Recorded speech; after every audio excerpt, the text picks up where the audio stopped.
One voice, one nation, one legend. From the heart of Ethiopia rose a man whose music would inspire millions. This is the story of Teddy Afro. Born as Tewodros Kasahan in Addis Ababa, Teddy Afro grew up surrounded by culture, rhythm, and history. From a young age, music wasn't just passion, it was purpose.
In the early 2000s, a new sound captured the nation.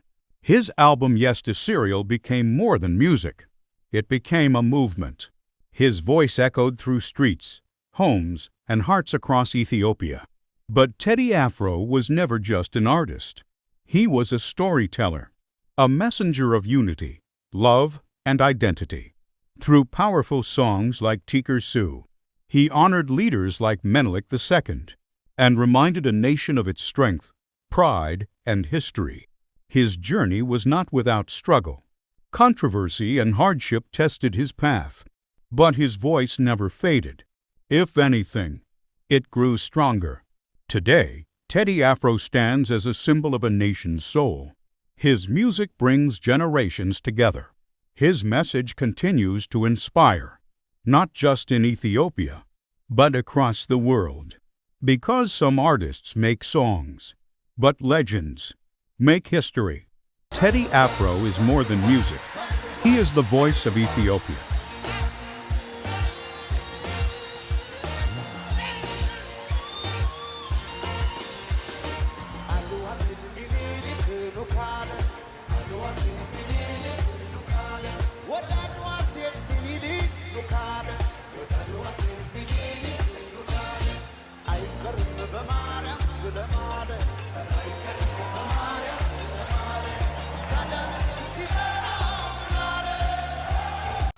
I think ቲክቶክ ከመጣ በኋላ ቴዲ አፍሮ የሚወጣው የመጀመሪያ አልበም ነው።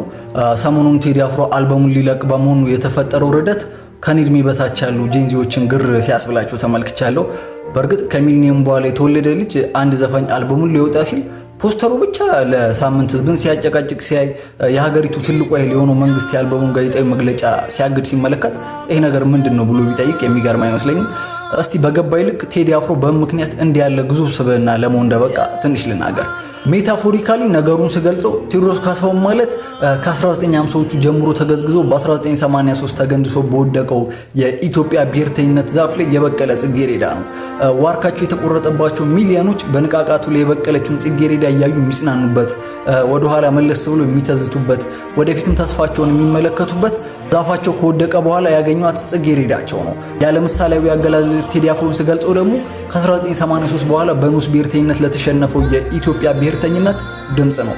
ቴዲ አፍሮ ከሀገሩ መዋቅር ገሸሽ ለተደረገው የአንድነት ኃይል ልሳን ነው።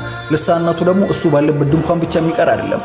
ድምጹ የንጉስ ብሔርተኞች ካምፕ ድረስ ርዕደት ይፈጥራል። ቴዎድሮስ የዘውግ ፖለቲካ ሻምፒዮን ከሆነ በኋላ ወንጀል ለተደረጉት ነገስታት ይዘፍናል። ወንጀል የተደረገውን ሰደቅ በአደባባይ ከፍ ያደርጋል። ይህንንም ሲያደርግ ዲሲ ወይም ሜሪላንድ ላይ ሆኖ ሳይሆን አዲስ አበባ ላይ ተቀምጦ ነው። ለዚህ መከፈል ያለበትን መስዋዕትነት ሲከፍል የኖረ አሁንም እየከፈለ ያለ ግዙፍ ስብዕና ነው። እሱ ዘፈን ከለቀቀ አድናቂዎቹም ተቺዎቹም እኩል ዘፈኑ ላይ አስተያየት ይሰጣሉ። ቀላል የማይባሉ ንዑስ ብሔርተኞች የፖለቲካ ጥርሳቸውን የነቀሉት ቴዲን በማውገዝ የቴዲን አልበም ስፖንሰር ያደረጉ ድርጅቶችን በማነወር ነው። ባለፈው ሳምንት እንደውም ከዚህ አልበም ጋር በስራ የተገናኘ አንድ ወዳጄ አሁን ላይ የቴዲን አልበም ስፖንሰር የሚያደርግ ድርጅት እንደጠፋ ከቴዲ ማኔጅመንት እንደሰማ ነግሮኛል። ይህ የሙዚቃ ጉዳይ ብቻ አይደለም። ቴዲ የሚወደደው ስለ ቅላጼው አሊያም ስለ ግጥሞቹ ጥልቀት ብቻ አይደለም። በኢትዮጵያ ሙዚቃ ብዙ ድንቅ ዘፋኞች አሉ። ቴዎድሮስ ካሳሁን በወዳጆቹ ዘንድ ንጉስ የሚባለው በሙዚቃዊ ልዕቀቱ ብቻ አይደለም። እኔ በግሌ ቴዲ እኮ እንደንትና ነው የምለው ብቸኛው ፐርሰናሊቲ ዲዬጎ ማራዶና ነው። ዲዬጎ በአርጀንቲና ብሔርተኝነት ያለው ቦታ እና ቴዲ በጣም ይቀራረባሉ። አርጀንቲና ከዲዬጎ በፊትም ሆነ በኋላ የዓለም ሻምፒዮን ያደረጓት ምታተኞች አሏት፣ ግን ለማራዶና እኩሌታ ሊሰጡት አይፈልጉም። ሜሲ ከማራዶና በላይ ክብር አሳይቷቸዋል። እነሱ ግን ለዘላለም ማራዶና ብቻ ነው የሚሉት።